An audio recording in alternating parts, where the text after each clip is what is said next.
Hi there, sports fans. Ito po ang Play It Right TV.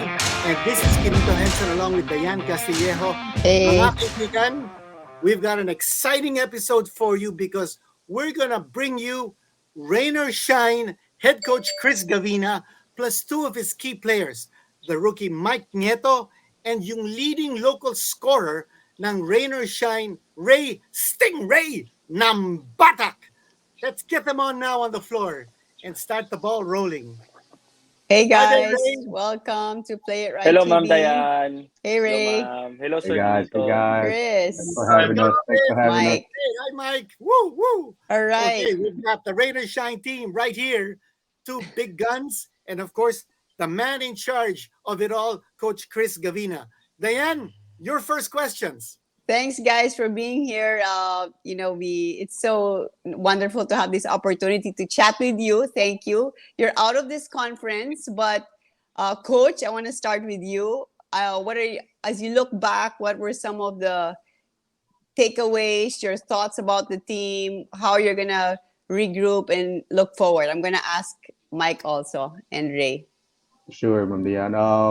Looking back, a lot of lessons learned, growing pains, especially even for myself as a returning head coach and as well as our young core players.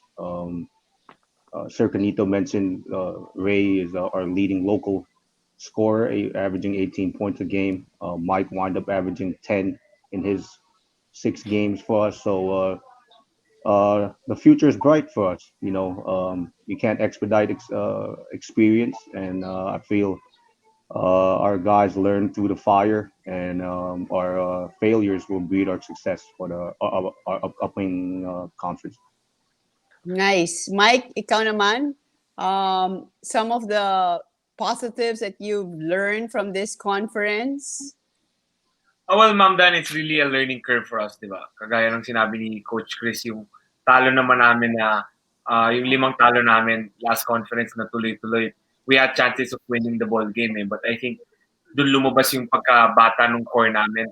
And especially for me, saling pusa lang po ako nung gitna ng conference, and I'm just grateful for my teammates. I'm grateful for Coach Chris for giving me a chance and an opportunity para matulungan po yung team. But at the end of the day, kagaya ng sabi ni Coach Chris, it's a learning curve for us, and tatanggapin namin lahat na mali namin this conference para madala namin next conference sa June para mas ready po kami. And Ray, ikaw, wow, napakagandang performance mo. Diba? How do you look back at the last conference? For me, it's a learning experience na rin. Para sa akin, napaganda na rin siguro na na-experience namin yung ganitong struggle sa team kasi it only means lang na marami pa kaming kulang na kailangan namin i-perfect or i-practice pa. So hopefully coming ito next conference, yung mga lapses namin itong last conference matama na namin ng maayos. Ako naman magtatanong. Supposed to be isang guest natin si Bo Belga, pero nag-back out siya kasi patugo siyang sorsogon at meron siyang emergency. Ito na pagkakataon nyo. Anong significance ni Bo Belga sa team ninyo? Alam ko, super intense ang laro ni Bo. Tapos, ini-engage niya yung mga fans, especially pagkalaban niyo ang Hinebra. Ano nabibigay ni Bo Belga sa inyong lahat? Ito ng pagkakataon nyo. Pwede nyo tirahin kung gusto nyo. Kaibigan natin si Bo. Big Mike, ikaw. Anong natutunan mo kay Bo? He's really a kuya for me, Sir Canito. Kasi nga po, late nga po ako pumasok dito sa conference, but naramdaman ko po agad si Kuya Bo kasi nga po madaldal siya during practice and also off the court eh. So especially nung after a few games, nung medyo nagsa-struggle na tayo makashoot, andyan palagi si Kuya Bo para sa akin eh. He's a true leader, sila ni Kuya Gabe. And as a very young player pa sa PBA, I look up to them, sila ni Kuya Gabe. Kaya nga po, Rainer siya is in good hands with veterans like Kuya Bo and Kuya Gabe po. Ray, ikaw naman. Yung mga ginagawang antics ni Bo Belga, nakaka-distract ba yon o nakaka-inspire? Pareho. Ano lang, minsan kasi may mga laro din or may mga times na hindi nakokontrol ni Bo yung kanyang emotion sa game. So ang nangyayari, nagsasuffer yung team. So naiintindihan ko naman si Bo kung bakit nagagawa niya yung ganung mga emotion kasi syempre makikita mo sa body language niya gusto niya talagang manalo. So there were times din na ah, maganda rin yung ganung emotions niya kasi parang kumbaga pangsindak din sa mga kalaban, sa mga fans, especially nung last game nga namin against Ginebra. Tuwing nakakahawak siya ng bola, binubuo siya ng mga fans. Pero doon mo makikita yung isang yung pagiging veterano ni Bo sa PBA. So hindi siya nagpa-distract doon. Baliktad pa nga mas lalo pa siyang ginanahan doon sa pagbuo sa kanya. And then syempre kami, mga teammates niya. So parang nilulook up namin siya, nahahawa rin kami na sabi ko kung si Bo nga na-handle niya yung ganong pressure, tayo pa kaya. So yun yung ano ko na masarap kasama si Bo pero parang ang hirap. Pero para sa akin masarap siyang kasama at the same time nakakainis siyang kalaban. Tama yun. Ako, umahanga ako kay Bo. Maliban sa matalik na kaibigan, ako yung ginagawa niya sa korte, pambihira.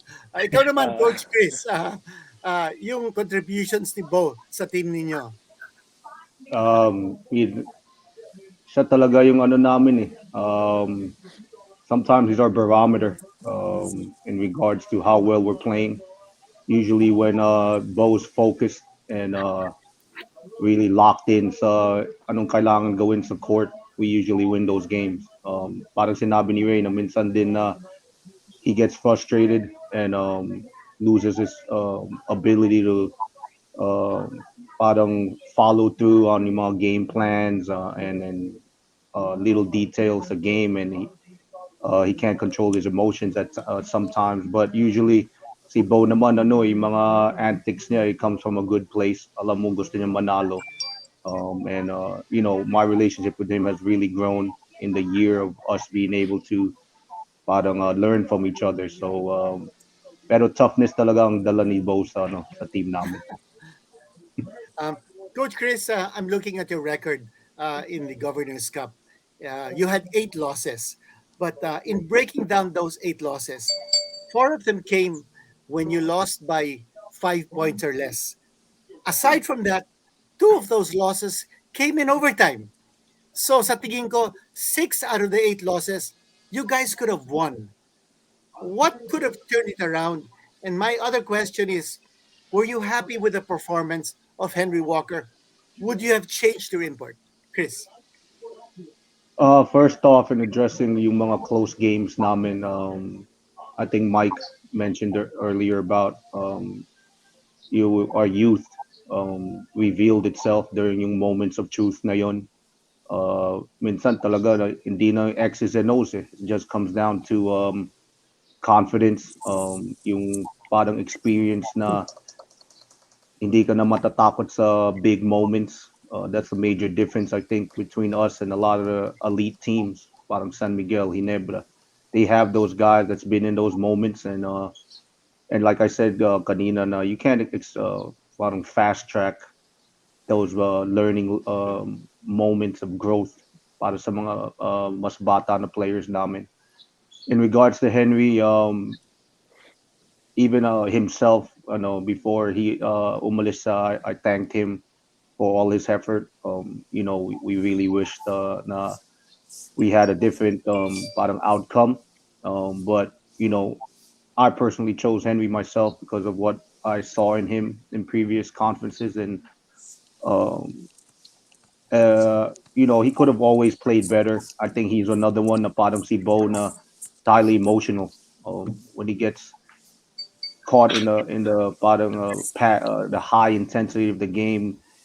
When he loses his focus, naiepekto din mga teammates niya, and it happened a couple times this conference. So would I have replaced him? Uh, there's in hindsight maybe, but looking at it, he brought a lot of things to our team that helped our young guys grow. He made a lot of great contributions to the growth of yung mga bata namin. So for that, I was grateful. And the amount of adversity that we faced with him, will go a long way as we move forward. Would you bring him back? We'd have to really assess our situation and what do we need. If possible, he comes back in better playing time with timing wise. I think that was big for him, not playing for 2 years. Sinabi niya sa amin na dahil sa pandemic and some passport issues really affected his ability to play at a higher level. Okay. Nice. Rian? Mike, Rian? yeah, no, I wanted to ask Mike and Ray yung I know na mga determinadong hungry guys kayo. So ngayon that you're out of the conference, what are some of the things that you're going to do? Coach talked about having more confidence. You can't fast forward experience. Ano yung you think gusto nyong gawin now for yourself and the team para to do better in the next conference? Mike. Ako po, Ma'am Dayan, actually, I started yesterday na po. Well, 2 days ago na po. I started lifting weights na rin po and together with my 2 skilled trainer po, I started practicing na po para po mas makatulong ako kay Coach Chris. And at the same time, we'll start, nag-meeting na po kasi kami nila Coach Chris, yung buong team, and individually with Coach Chris. And we'll start as early as possible with training. Kasi kagaya ko po, of course, bago pa rin po ako sa system ni Coach Chris. I'm still getting used to playing with kagaya niyan sila Vice Mayor Ray Nambatac, tawag ko. So, still getting to know the team more and getting to know Coach Chris and his system more. But at the end of the day, I'm really excited kasi nga po, actually gusto ko na nga po magsimula yung next conference para po mabawi na po namin ito and malabas na po namin lahat ng experiences na and lessons na natutunan namin from this conference sa next conference. Nice. Ikaw naman, Ray. At in additional question ko sa'yo, playing with Mike, ano yung feeling mo? What do you like about Mike? Siyempre, Ma'am Dayan, as expected, no, yung leadership niya, yung pagiging vocal niya sa team, even though rookie pa siya, pero yung leadership niya and yung pagiging vocal niya sa loob ng court, talagang sobrang natuwa ko kay Mike dahil nga hindi siya nahihiya na mag-express ng kanyang suggestion sa team, sa court. So yun yung kailangan namin na hindi lang dapat kami nagre-rely dun sa mga veteran, sa mga kilabo. So syempre kailangan din namin yung mga rookie namin like si Mike, and katulad nga ng sinabi ni Coach Chris sa amin, wala nang rookie dito sa team. So, tinitreat namin ang isa't isa as veteran, as a leader sa team. Kung sino yung may mga suggestion, may mga gustong isabihin, so i-open nyo lang. So, yun yung nagustuhan ko kay Mike na hindi talaga siya nahihiya. So, yung intensity rin niya, yung aggressiveness din niya, yung pagiging tough din niya sa team, sa loob ng court, nadadala rin namin. Okay. And then yung with Coach Chris naman, do you have nag-uusap ba kayo a lot of one-on-ones, consultation, like ngayon, pag out na kayo, ano yung mga pinag-uusapan nyo that can help the team moving forward at para sa'yo?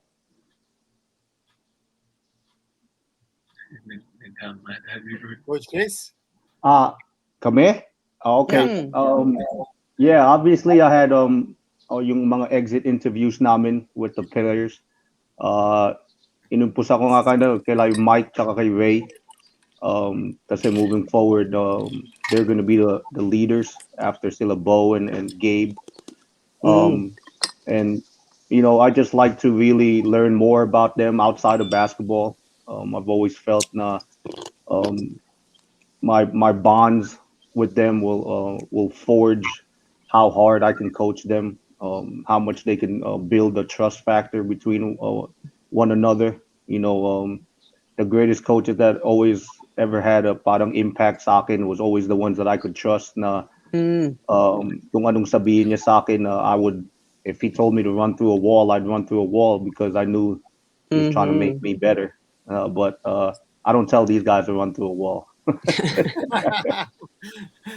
Coach Chris, parating na yung PBA draft and that'll be most likely May 16. Tatapusin yata muna nila yung UAAP so that yung mga UAA players pwede maka-apply sa draft. So, sino mga, first of all, ilan ang mga first round draft picks ninyo? At pangalawa, sino mga natitipuhan mo na pwede nyong i-draft? Kasi mukhang this coming draft is gonna be a rich one. Coach Yeah, Chris. for sure. Currently, I believe we're number 6 and number 11 in the draft order right as of right now. It may change. Dials what the results were. Dial the conference Nieto, but um, you know, in the back of my mind, the immediate names that come glaring is obviously Jason Brickman, um, Jeremiah Gray. Majority of the players that came that's going to probably enter the draft from the ABL. Um, Brandon Rosser, obviously, he's making a name for himself in 3x3 right now. And from the locals, in regards to from college players, you know, possibly we don't know what Juan Gomez de Liano is going to do. Kobe Paras, what's his plans? Even Dwight Ramos might come back. So we're really excited to we know we're going to get a high quality player in this coming draft. And Balti Baltasar will also be in the mix, I'm sure. So those guys are all Yeah, going to be nice. hopefully he Moving on enters. to, yeah, let's hope, let's hope. I understand he has offers in Japan too. But Big Mike, your twin brother Matt is playing for NLEX. Number 2 sila sa liga natin. They're gonna go to the playoffs. It looks like they're gonna go deep in the playoffs because meron silang twice to beat advantage. Kayo ba ni Matt nag-uusap tungkol sa mga activities nyo sa PBA, yung mga games niyo? And how are you going to show support for your twin brother in the playoffs? Well, sir, Nieto, gano'n naman po kami ni Matt ever since. Kahit nung magkakampi kami sa Ateneo, ang palagi lang po namin pinag-uusapan is how we can improve day by day as basketball players. And nga po, magkalaban po kami. After nung NLEX game, of course, nung NLEX game, medyo bahala ka sa buhay mo, Matt, bahala ka sa buhay mo, Mike, diba? But after that, even games before that, nagtutulungan po kami in terms of how I can help yung team sa rain or shine more, di ba, on the court. And at the same time, sinasabi ko rin sa kanya yung napapansin kong kulang niya sa NLEX. Gano'n naman po kasi pinalaki ni Daddy na kahit ngayon sa pro magkalaban na po kami, nagtutulungan pa rin kasi gano'n namin kamahal yung isa't isa. Yeah, and of Nice. course, your father, si Doc Jet, has always been a basketball fan and a basketball player too. I remember him, and please send my regards. I always extend my regards to him. Punta naman tayo kay Ray. Ray, super ang performance mo, no? This conference. Ikaw nga ang leading local scorer ng Rain or Shine. Pero meron kang 2 game na hindi nilaro. And but to recap, you had 27 points against NLEX, 25 points against Terra Firma, 23 points against Magnolia. Wow. Explosive performances. Pero Ray, hindi lang yung points ang contribution mo eh. Yung leadership mo, yung being able to hit the clutch winning shot. Ano ba ang mindset mo no pag pumapasok ka sa loob ng court? Ikaw ang leader, although meron din kayong isang leader na si Gabe Norwood, but nandyan din si JV Moco, nandyan ngayon si Mike Nieto, si Andre Karakot, mukhang gumaganda ang laro. Last game niya was a conference high. So, ang dami mong pagpipilian na pwedeng maging leader. Pero ikaw ay lumutang foremost sa lahat sa kanila. Ray, anong comment mo? For me, Sir Kinito, no? Malaking bagay yung sobrang pinagkatiwalaan ako ng mga teammates ko, especially yung mga coaches namin. Kasi nung nag-start ako magkaroon ng spot, ng playing time sa Rain or Shine, it's all because of them din, yung mga teammates ko, na binigyan talaga nila ako ng confidence na, sige, do whatever you want. Susuportahan ka namin, ganito, ganyan. So, ano lang, sinuklian ko lang yung tiwala na binibigay nila sa akin. So when it comes naman to leadership naman, of course, ako yung isa kasi sa mga medyo matagal na rin sa Rain or Shine. I've been with the Rain or Shine for 5 years na. And then after ko parang ang layo na eh. Ang sumunod yata si JV Moco na, and then the rest parang 2 years gap na. So syempre ito rin yung magandang practice na rin para sa akin coming in the future na pagka once na nag-decide na yung mga veteran namin na mag-retire na, sila Bo, sila Gabe. So at least andun na ako, well prepared na ako sa mangyayari, like yung talagang magiging leader na talaga ako sa team, and then magiging vocal na rin kasi yun naman eh, doon naman talaga papunta. And then yun din yung lagi sinasabi sa akin ni Coach Chris na tinitrain na ako paano maging isang leader sa team, kasi hindi lang pwedeng sila Gabe, sila Bo yung laging nagsasalita sa amin. So as much as possible, ako and yung mga teammates ko, yun yung talagang gusto naming mangyari sa team namin para maging intact yung chemistry. Ray, Yung sabi ko itanong ito sa iyo, no? You're one of the shortest players sa liga natin. Ang style mo, parang yung style ng isang Tagaletran, si RJ Hasul. Parang hawig ang laro ninyo, no? Pero matanong ko sa iyo, sa lahat ng mga dumedepensa sa iyo sa PBA, kanino ka medyo mas nahirapan? Last game against Ginebra, you were held to 4 points. Anong nangyari dun sa game na yun? At yun nga, no? Sino bang pinakamatinding defender na nahaharap mo sa PBA? Ito lagi pag tuwing may nagtatanong sa akin ng ganun, Sir Q, no? Ito lagi ang sagot ko, no? Mas talagang nahirapan ako pag kalaban namin ng Magnolia. Kasi yung mga guards nila, grabe, sobrang kala mo talagang mga robot, hindi napapagod eh. Ang ginagawa kasi nila lagi sa akin pag kalaban Magnolia, ang unang buwabantay sa akin si Gio Alalon. So alam naman natin si Gio Alalon talagang napaka-aggressive maglaro eh. Talagang all out, lahat binibigay niya, offense, defense, talagang nandun siya eh. So pagka nilabas naman siya, ito naman ngayon si Baroka na same energy yung ginagawa ni Gio. So syempre ako kailangan ko rin talagang mag-produce ng score, or kung any way na makatulong ako sa game.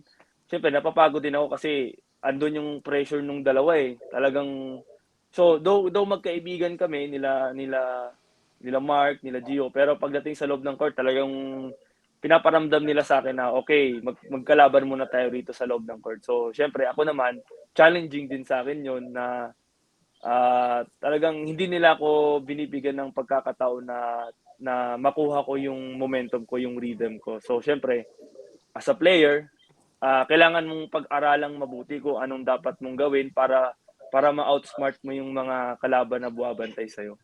Ito, napapag-usapan natin yung mga bumabantay sa'yo. Meron bang nananakit sa'yo? Ano ang pinakamatinding sakit na naramdaman mo sa mga defender mo? Ray? So far naman, Sir Kinito, wala namang player na talagang intentionally na nanakit sa akin. Pero yung physicality kasi normal yun eh.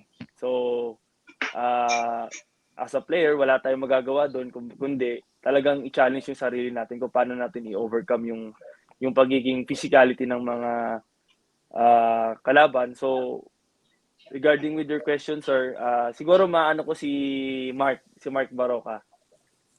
Ang galing nung idea nung yung parang style of play niya pagdating sa depensa eh. Pipisikalin ka niya para mawala ka sa laro mo. Tapos pag na-physical ka niya, alam mo yung tipong bawa ma-bump niya ako ng malakas. Pero alam ko sa sarili ko na parang medyo sadya yun. Pero ang gagawin niya, magsusorry siya sa'yo. So ikaw as a player, anong magagawa mo? Imbis na gantihan mo, hindi mo magawa dahil nga andun siya para mag-sorry, hingi ng pasensya. Kumbaga parang naisip ko na ano lang 'to, tactics lang 'to ni Mark kasi para hindi ko siya gantihan. At the same time, mawala yung pagiging, tough ko sa game na instead nagaganti ako, hindi ko na magawa dahil nga ang bait ni Mark sa akin pagka nakagawa siya ng hindi ano, bigla siyang magso-sorry. So siyempre yun yung kailangan kong, i-overcome din na, hindi sa lahat ng oras sa laro, mabait ka rin. So kailangan mo ring lumaban para Same sa team question mo. pa. Same question para kay Mike. Mike, you had a stellar performance sa first game mo sa PBA. 21 points, ikaw yung best player ng laro. Pagkatapos nun, siguro nalaman na ng mga defenders mo, sandali, dapat batayan na natin ito si Mike Nieto. Kung hindi, baka pumutok ito palagi. So, naramdaman mo pa yung physicality ng PBA? Ako po, Sir Kinito, talaga after po ng first game. But I think I have to credit na rin po yung Coach Tab, yung buong Gilas management kasi po they made sure na I'm ready for the PBA already kasi nga po binigyan po nila ako ng chance na maka-experience po ng games internationally against Korea and lalo na po yung Serbia. Diba? So medyo naka-gain naman po ako ng confidence na kakayanin ko rin po maglaro sa PBA. But yun nga po, siguro nakatulong na rin po yung nangyari sa akin na meron po kaming tune-up game against Magnolia. Kasi kagaya po ng sabi ni Vice Mayor Ray, talagang grabe po talaga maglaro yung Magnolia. Hindi ko po makakalimutan na nag-tune-up game po kami. Pinaka-first play ko po yan po sa practice game. Wala po, parang tumalsik po ako kay Kuya Paul, kay Kuya Paul Lee. Inagawan po niya ako. So I think yung simula nun, yung mindset ko talagang kailangan palagi kang ready na tumaan. So, nakatulong din po talaga yun. But, yung challenges po yan, yun po yung excited ako Kasi as a player, doon ka po gagaling. Kung paano mo po i-overcome yung mga challenges niyan. Mike, ba't That's po a great tinawag si Ray na mindset. Vice Mayor? Ba't po tinawag siyang Vice Mayor? Yun ba ang tawag sa kanya? Ay, yun po ang tawag ko po kay Ray po, si Vice po, Vice. Vice. Okay, Mayor Dayan. po namin, Sir Kinito, si Bo, mayor namin. Mayor Si si Bo. Bo. Ikaw palang vice Congressman naman si mayor. Gabe. Sino? Si Gabe? Gabe, yaw, Congressman. congressman. Congressman. Mike, you talked about your Gilas stint, no? How important was that for you? How valuable with your coming into the PBA, that experience? It's a once in a lifetime experience po talaga for me, Ma'am Dayan, to play against Serbia kasi hindi ko naman po inaasahan talaga na isipin mo sa buhay ko po makakalaban po si Boban sa Serbia and yung OQT and matalo po namin Korea twice. And Yeah. yun po talaga yung experience pa lang po na yun. Parang kumpiyansa na po yung laro nyo na kasi po yung sa Serbia po yung binabantay ako po dun 6'8" na wingman Ano po naman po Wow. 6'1" lang po ako So grabe po yung experience na yun na I will treasure for the rest of my life and I will never take it for granted po yung time ko po sa Gilas. Unforgettable. Sana maulit playing with the Gilas, no? Ako. Kinita, I wanted to ask Coach Chris naman because I'm very interested in your background. So you speak kasi may konting slang, di ba? So you were born in the Philippines, but then you migrated to the US at the age of 3, and then you played college basketball. You came back to the Philippines, tried to join the draft, and then you entered at first as a strength and conditioning coach, and then ngayon you're head coach of Rain or Shine. So overall, how has it been? How would you describe your time here, and how fun is it to coach the Rain or Shine team? The hashtag "It's more fun in the Philippines" is the main reason I decided to come here and live out my second half of my life here. But yeah, if I could sum it up in one word, I'd probably say blessed. For the opportunities that I've been blessed to be given here by God, and just being ready for when any opportunities were really presented to me. The Kia, when I was appointed at Kia, I believe they had interviewed over 60 candidates before they even considered me. So and for them to really kind of had a confidence in myself, who didn't have any head coaching experience at the time, to lead their team was a great blessing on my side, and that really paved the way for me to get my coaching career started here in the Philippines, and eventually now as the head coach of Rain or Shine, with them giving me the load of confidence to lead, a talented young core. And me being the youngest coach, I'm just as energized and really looking forward to the future with these young Yeah. guys. Making sure we have that mentality of always proving something, and have that chip on our shoulder that will always be overlooked because of one, our age, our experience. But one thing I've always learned is having just an outwork mindset. Um, Outwork? Did I, you say outwork? yeah, cause I can't, Outwork everybody.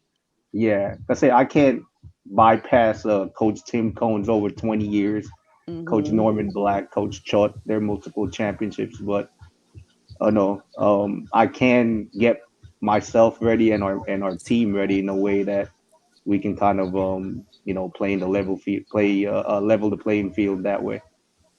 Nice. Well, there are advantages to being young. So, I mean, we all wish Yeah. we were younger. So, Coach you're Chris, 43. yeah. Coach Chris, you mentioned 60 applicants for a coaching job. Was that with Mahindra? Yeah. Yeah. Oh my So, gosh. but so you entered, well, technically you were the assistant coach to Pacquiao, right? But mostly you ran the day to day. Yes. How was it working 60. with Senator Wow. Pacquiao? Um, Inspiring, none the least. When you see an icon in Boss Manny show up to practice or to the games, Mm-hmm. a certain aura enters the room. Like you're in the presence of a legend, so you have to kind of level up to that. Yes. Um, his spirit, and you know what he's achieved, so you can't go half-hearted, or he might punch you in the stomach, and And he doesn't like to lose, and he does yeah, outwork exactly. people. But Coach What's Yeah. like, Chris, yeah. my last question for Coach Chris, you talked about outworking. So ngayon na you're out of this conference, when does the team restart, and when are you gonna get your routines going with your Um, boys? we're looking to get back into our strength and conditioning and skills workouts in probably about 3-4 weeks from now. And I've already spoken to everybody in regards to, I gave a brutally honest assessment of their conference and season, and what we need them to improve on. So yeah, so I'm looking forward to getting right back to it. Although I kind of need a layoff a little bit to reassess, I guess, of Mm-hmm. our processes and how can I improve what we're lacking in. Well, thanks Nice. very much, Coach Chris. Thanks, Ray and Mike. And wait a minute. Before we go, Ay, tumal meron tayong bagong Oh pumasok man. dito. Andre Karakot of Rain or Shine. Oh. And maraming salamat, Pahabol. Andre. Pahabol ito. And I was able to convince him because, alam mo, busy-busy si Andre kasi inaasikaso niya yung bagong kontrata. Andre, ano ba Congrats, nangyari Ray. sa Rain or Shine Congrats, office? Greg. Balitaan mo naman kami. Hey, Sir Nieto, good morning. Good morning, everyone. Hi. Morning. Okay na. Papapizza Lifetime na contract na. 2 years. Looks happy. All right, 2-year contract. Andre, first of all, maraming salamat. Nakahabol ka. Ah, and last game mo, talagang pinakita mo against Ginebra, conference high, or rather personal high, 12 points sa PBA. Ano ba nangyari at nabigyan ka ng kumpiyansa ni Coach Chris to be able to blossom and play your game? Good morning, sir. Siguro yung tiwala na binibigay nila sa akin. Nagbo-boost na rin ng confidence ko. Yung mga kasama ko, yung mga veterans, lalo na sila, mga coaches. talagang ginaguide ako and wala sa akin at talagang kumbaga may tiwala talaga sila sa akin kaya ako kailangan ko rin magtiwala sa sarili ko and happy ako na kumbaga nakakatulong naman sa team and ayun. Okay. Congratulations halos on your new contract. You look patapos na ang ating programa. mukhang masaya ka. So good deal. Yes, Ah. 2 years, For 2 you. years. 2 years. That's Yeah. Wow. Galing. Before we go, maybe we can ask everyone to just say their last words, maybe thank the fans. And also, since yung bagong pasok natin si Andre Karakot and nandito kasama natin, if you guys can just say something about Andre para naman hindi masayang yung kanyang pagpasok sa atin. I'll start with Mike Nieto. Sa lahat po ng fans ng Rainer Channel Last of Painters, maraming salamat po sa support na nakita niyo this conference.